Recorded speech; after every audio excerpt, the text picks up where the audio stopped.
Hey class, so today you're going to be learning the kinesiological analysis of a volleyball standing float serve.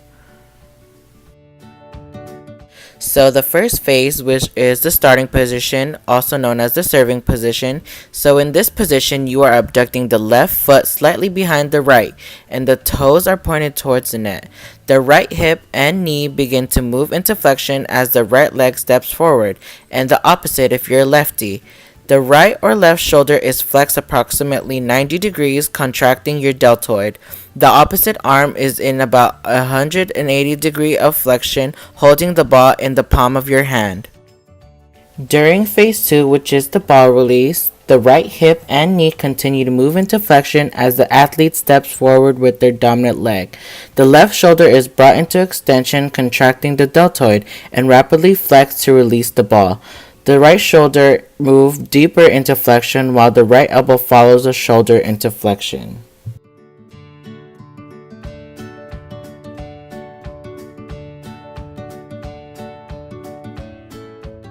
So during phase 3, which is the retraction of your arm to further contact the ball, you step forward with the dominant leg so the non-dominant leg behind is shoulder width apart.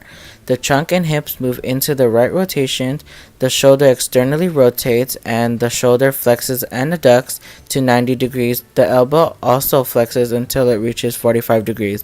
The left shoulder remains at a 90 degree of flexion with the elbow fully extended. Contractions occurring during this phase include an eccentric contraction of pectoralis muscles, teres major, and triceps. Concentric contraction is also present of the infraspinatus, teres minor, and biceps. The next phase is acceleration. The right shoulder and elbow are forcefully moved into extension as the trunk and hips rotate to the left for frontal position. Eccentric contraction of the biceps in the anterior and middle deltoid. In concentric contraction of the triceps, teres major, and posterior deltoid.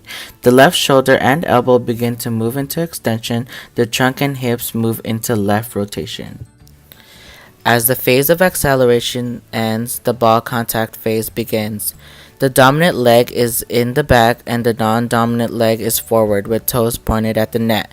The athlete's trunk is now facing the net. The left elbow remains flexed while the hitting arm meets contact with the ball. You're hyperextending your wrist, making it stiff.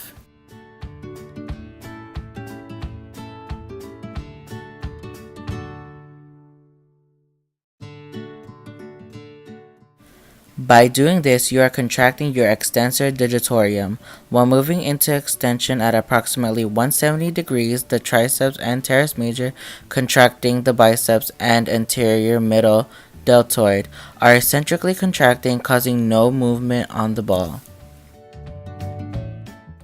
During the phases of retracting, acceleration, and ball contact, you are using the glenohumeral joint of the shoulder, where the rounded end of the humerus ball rests in the cup-like glenoid fossa socket of the shoulder blade to further help you rotate your arm and or move your arm at any angle.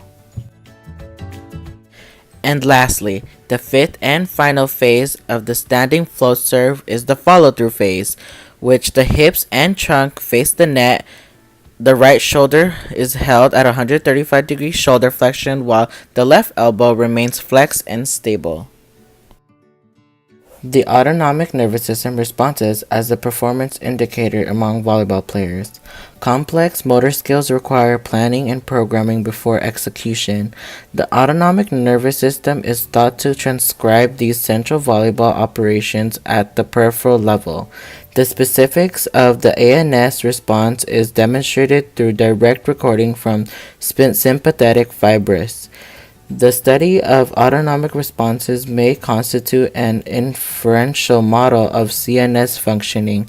The ANS helps as an index for control of mental preparation in volleyball players. Thank you. Hopefully you guys learned something. Bye.